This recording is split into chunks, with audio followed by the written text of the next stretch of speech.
Welcome back, everyone, to the deep dive. Today we are diving into something pretty fascinating. Oh, yeah. Yeah, Bob Proctor's speech on the law of attraction. Okay. Now, I know you've probably heard about the law of attraction. I have. Like Right. your thoughts can shape your reality. Gig ideas. But, but we're going deeper today. Yeah. We're going beyond the surface level. Yeah. What does it mean for your life? Yeah. How do we actually apply this stuff? I'm excited. It is something that a lot of people are drawn to. Yeah. And there's a reason for that, I think. This idea that we might have this power to create our reality. Yeah. It's exciting and maybe even a little intimidating. Right. So let's unpack some of Proctor's key points. Okay. And see, what we can learn from them. Okay. So he starts off with this idea that attracts. Right. He uses this garden analogy. He's saying, if you plant seeds of negativity, you're just going to get a bunch of weeds. But if you plant those seeds of positivity, you get this beautiful, abundant garden. Makes sense. I love that analogy. Yeah. It just really drives home the point that our thoughts, Yeah. they aren't just these passive things floating around in our heads. It's not just thinking. They have an impact. Right. It's about energy. Yes. And what Proctor emphasizes is that this isn't some, mystical force out there. Right. He's talking about the energy of our thoughts, of our emotions. Yeah. He argues that positive emotions like gratitude, joy, excitement, they actually amplify our thoughts. Yeah. So they're sending out a stronger signal, so to speak. It's like a magnet. Yeah, you could think of it that way. Okay. Think about it in your own life. When you're feeling really good, Yeah. don't things just seem to fall into place more easily? I've totally noticed that. Yeah. When I'm in a good mood, good things just seem to happen. It's almost like this feedback loop. Yeah, and Proctor takes it a step further. Okay. He doesn't just say, think positive and good things will happen. Right. He actually lays out a roadmap. Oh, I like roadmap. 3 steps Okay. for how to harness the law of attraction. Okay, let's hear it. So the first step Right. is getting clear on what you want. Okay. And he emphasizes this because a lot of people Yep. kind of wander through life without a clear vision of what they truly desire. Right. So he urges us to visualize Okay. our ideal life, I could do that? to see it, to feel it, Okay. to really believe that it's already ours. So I have a goal. I can picture it. I can feel it. Yeah. But how do I get there? Well, that's where the second step comes in. Okay. And that's aligning your thoughts and emotions with that goal. Okay, so it's not just about having that picture in my head. Right. It's about actually feeling. It's about cultivating the emotions that align with achieving it. Okay, got it. So Proctor's saying our emotions actually amplify our thoughts. And he really emphasizes emotions like gratitude, Right. joy, Yeah. excitement as being really powerful catalysts Okay, for manifestation. that makes sense. Yeah, it's about, Uh-huh. cultivating that feeling of already having what you desire. Yeah, okay, so it's like you're saying when you're excited about something, Right. you just naturally put more energy into it, Yeah, and it often leads to better results. exactly. But what about action? Yes. We can't forget about action. Right. We can't just sit around and visualize all day. Exactly. So that's where Proctor's third step comes in, Okay. taking inspired action. Inspired action. Okay, tell me more about that. So he distinguishes between action that feels forced or obligatory Okay. and action that's inspired by your vision, that's fueled by those positive emotions. Yeah. And he believes that it's that kind of aligned action that Wow. the universe rewards. So it's not about pushing or striving. No, it's not about coming from a place of lack. It's about aligning with your desires and taking action from that place of excitement. I like that it's less I have to and more like I get to. Exactly. Yeah. And Proctor even suggests that when you're truly aligned, Yeah. the right actions will often present themselves to you. Really? You'll feel guided towards your goals. Opportunities will appear. It's like the universe conspiring to help you. That's how it can feel sometimes. Wow. Yeah. Okay, so that all sounds great. Uh-huh. But I'm sure some people listening are thinking, Yeah. hold on, this is a bit too good to be true. Right. Is there any science behind this?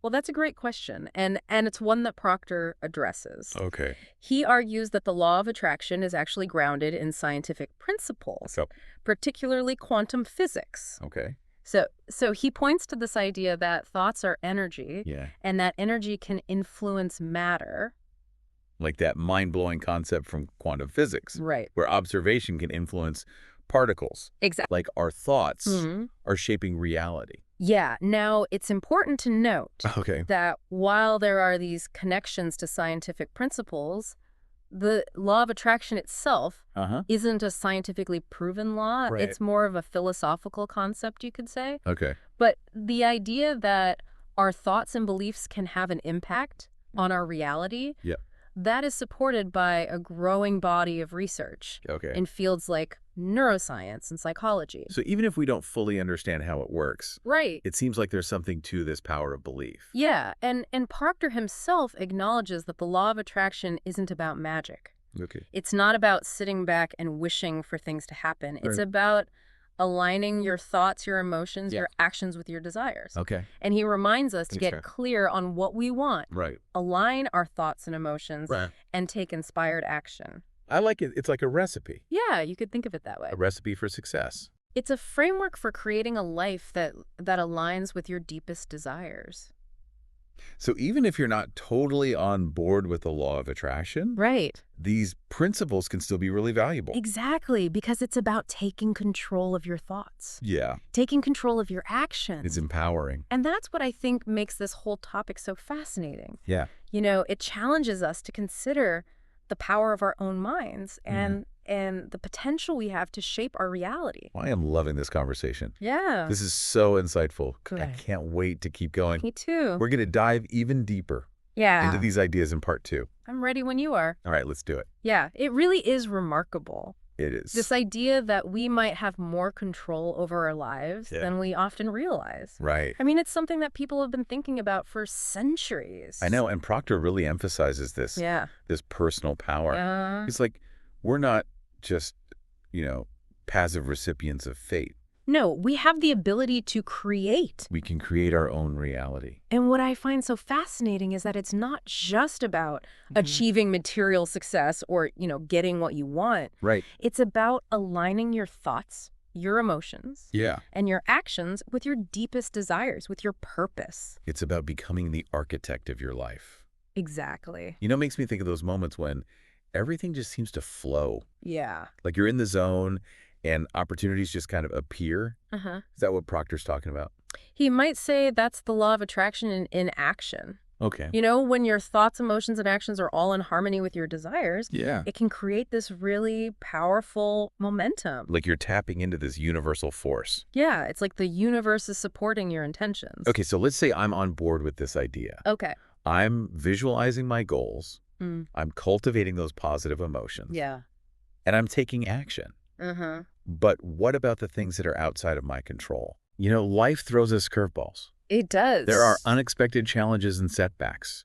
That's where the law of attraction gets really interesting. Okay. It's not about pretending that negativity doesn't exist or that we can control everything. Yeah. It's more about recognizing that we have a choice Okay. in how we respond to those challenges. So even when things go wrong, Yeah.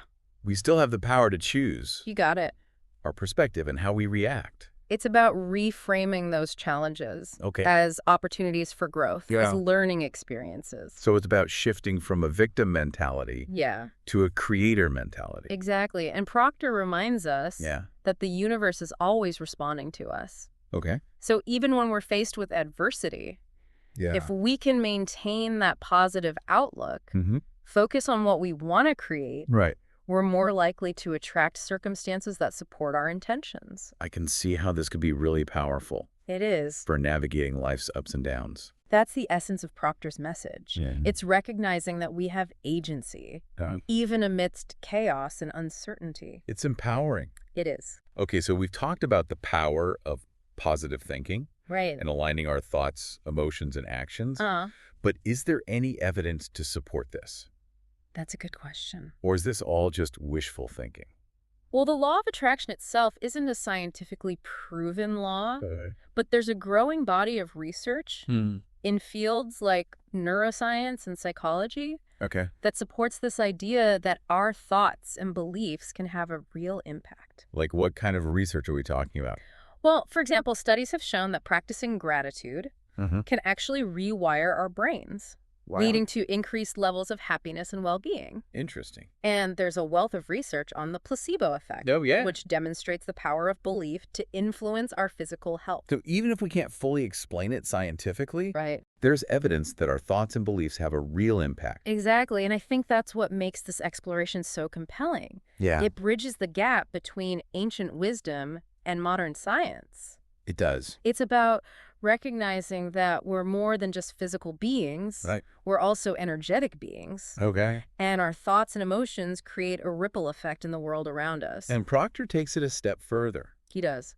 He concludes his speech with this call to action. Uh-huh. He wants us to write down our goals, visualize our success, and take that first step. Right. He says, the universe is always listening. It's a call to conscious creation. Hmm. To be mindful of the thoughts we're feeding our minds, Yeah. the actions we're taking, Yeah. and to trust that the universe is responding to us. So it's not just about getting what I want. Right. It's also about considering the impact of my thoughts and actions on others. You've hit on a really crucial point. Okay. It raises questions about the ethical implications of the law of attraction.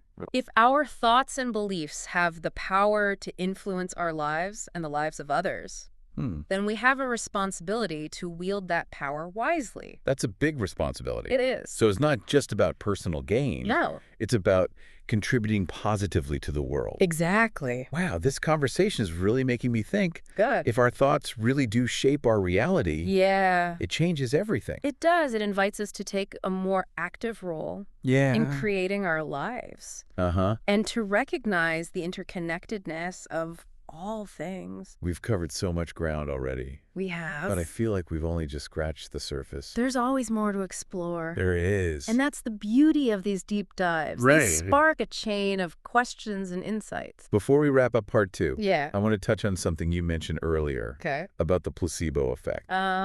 It's such a fascinating phenomenon. It is. It really highlights the power of belief, doesn't it? That even if it's just a sugar pill, right? If you believe it's going to help you, Yeah. it often does. That's incredible. The human mind is amazing. It really is. Our beliefs and expectations can have a profound impact. Even at a physiological level. Right. And it makes you wonder, Yeah. if our beliefs can influence our physical health, what other possibilities might exist? Oh, that's a good question. What other aspects of our reality might we be able to shape? Through the power of our minds. It's a question worth pondering. It is. It makes me wonder how much of our reality is actually a product of our own perceptions and beliefs. That's a question philosophers have been grappling with for centuries. I know. And it's one that the law of attraction brings to the forefront. This has been so thought-provoking. Yeah. I'm excited to explore these ideas further in part 3. Me too. You know, it's mind-boggling when you really think about it. It is. This idea that our thoughts could be shaping our reality. Yeah, It's both empowering and a little intimidating. I agree. Right. It's like we've been handed the keys to the kingdom, but now we have to figure out how to use them. That's a great way to put it. Right. Yeah, Proctor gives us some clues, though. He does. You know, he encourages us to be really deliberate about our thoughts. Right. To focus on what we want to create. Yeah. To take aligned action. Okay. He even suggests writing down our goals. Visualizing our success as if it's already happened. I've heard that before. Yeah. From athletes and other high achievers. It's a common technique. Yeah, they say it helps to program your mind for success. There's actually some interesting research on that. Oh, really? Yeah. Studies have shown that visualizing an action can activate the same neural pathways in the brain Wow. as actually performing that action. So your brain doesn't know the difference In a sense. between real and imagined. Right. So even if we can't fully explain it, Yeah. there seems to be a neurological basis for the power of visualization. That's pretty cool. Yeah, it's like we're training our brains to recognize and seize opportunities. That align with our goals. Exactly. Okay, so it's not enough to just visualize. No, we have to take action. Right. Proctor emphasizes that. We can't just sit back and wish for things to happen. Right. It's about participating in the creation process. But he also talks about the difference between Yes. action that feels forced Right. versus action that's inspired. That's a key distinction. So when you're truly aligned with your desires, the right actions will just kind of flow. That's the idea. You'll feel a sense of excitement, Yeah. motivation, Okay. and then opportunities will appear. Almost like magic. Yeah, it can feel that way.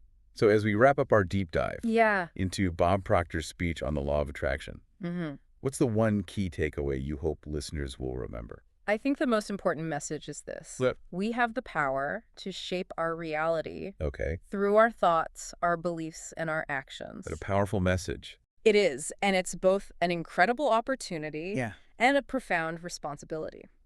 You know, it makes you think about how you approach every aspect of your life. It does. Your relationships, your career, your health. Yeah. Everything. Everything is influenced by our thoughts and beliefs. It's like Proctor's inviting us to become conscious creators. We're passive bystanders. Of our own lives. And that's incredibly empowering. I love that. Yeah. It's like he's saying, you are the artist of your life. What masterpiece will you create?